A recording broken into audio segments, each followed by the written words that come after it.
મહાત્મા, તમે ક્યાં જઈ રહ્યા છો? તમને ખબર નથી આ જંગલમાં એક અમુની માનનો ડાકુ રહી છે?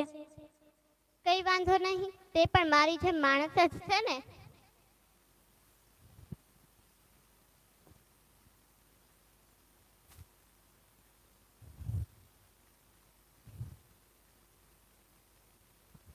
એ તને ખબર નથી આ તું ક્યાં આવ્યો છો? આયા મારો રાજ હાલે છે, ઉંગલી માલ હવા પણ મને પૂછીને આવે છે અને તું ઉઘાડા પગે આયા વઈ આવ્યો? કોણ છે તું? કઈ વાંધો નહીં, હું પણ તમારી જેમ એક માણસ જ છું. તો ઊભો રે.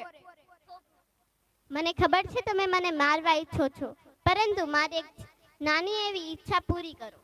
હા બોલ બોલ, વળી એમાં શું? જાઓ, પેલા વૃક્ષ પરથી પાન તોડી લાવો. મેં તો ભલભલાના ડોકા કાપી નાખ્યા. પાન શું કહેવાય?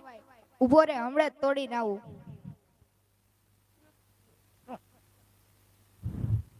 હાલે. હવે જાઓ, આ પાન પાછા ત્યાં તોડી દો. એ મૂર્ખ માણસ, શું મૂર્ખ જેવી વાત કરે છે? તો ઝાડ ઉપરથી તોડેલા પાન પાછા જોડાતા હશે? હું તમને તે તો સમજાવવા માંગુ છું કે માણસનું જીવન પણ તેવું જ હોય છે કે એકવાર જીવ કાઢ્યા પછી તેમાં જીવ નાખી શકાતો નથી.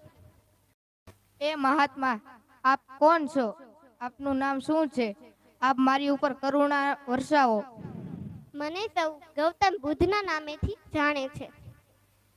સબકા કલ્યાણ હો, સબકા મંગલ હો. ભગવાન ગૌતમ બુદ્ધના નાના એવા પ્રસંગો લઈ ને બાળકોને ટૂંક સમયમાં બહુ સરસ પ્રસ્તુતિ કરી. હવે પછીની આગળની વાત બાળકોને કહું કે રજૂ કરશે.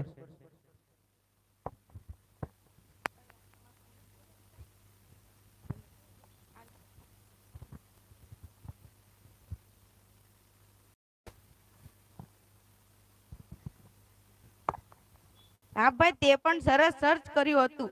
તો હવે ભાઈ તું મને જણાવ કે તે હું શું સર્ચ કર્યું છે? મેં એક વાક્ય સર્ચ કર્યું છે. હા તો મને જણાવ. આપણી શાંતિ આપણા મનમાં જ રહેલી છે, તેને બહાર શોધવાની જરૂર નથી. અરે સરસ. અને હા ભાઈ, તે શું સર્ચ કર્યું છે? મેં એક વાક્ય સર્ચ કર્યું છે. તો મને જણાવ. ન માનવી, કારણ કે શરૂઆત કઠિન જ હોય છે. અરે સરસ, તે પણ ખૂબ સરસ વાક્ય સર્ચ કર્યું છે.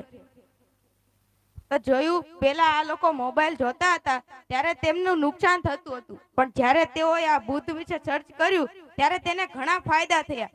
તો મોબાઈલના ફાયદા પણ છે અને નુકસાન પણ છે. હવે તે તમારે જ જોવાનું છે કે તમારે ફાયદા જોતા છે કે નુકસાન.